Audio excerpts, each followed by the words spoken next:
With two wings, a man is lifted up above earthly things, that is, with simplicity and purity.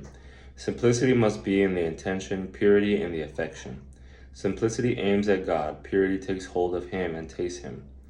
No good action will hinder thee if thou be free from inordinate affections. If thou intend and seek nothing but the will of God and the profit of thy neighbor, thou shalt enjoy eternal liberty.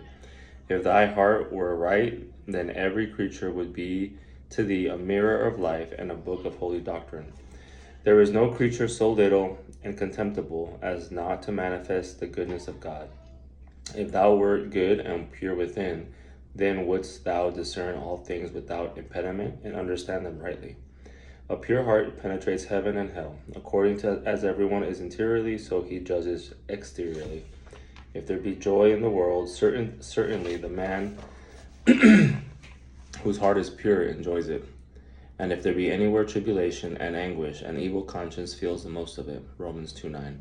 As iron put into the fire loses rust and becomes all glowing, so man that turns himself wholly to God puts off his sluggishness and is changed into a new man. When a man begins to grow lukewarm, he is afraid of a little labor, and willingly takes external comfort.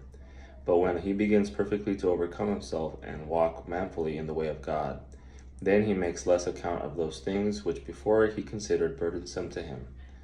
Practical reflections. Purity of heart consists in detachment from everything that can defile it. A voluntary fault, an unguarded glance of the eye, a turning away from God, imprint a blemish upon the soul, which defaces its beauty, and disfigures it in the sight of God. Blessed, says Jesus Christ, are the clean of heart, for they shall see God. They shall know him by a lively and experimental faith in this life, which shall enable them to support the invisible things of God as though they were present to their sight. And in the next life they shall see him by the light of his glory.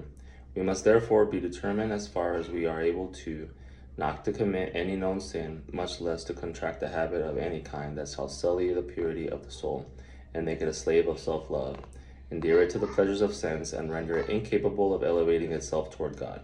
We must, moreover, in order to obtain this purity of heart, incessantly ask it of God, saying with the psalmist, "Create a clean heart in me, O God, and renew the right spirit within my bowels." In a word, we must be attached to nothing but God and his holy will.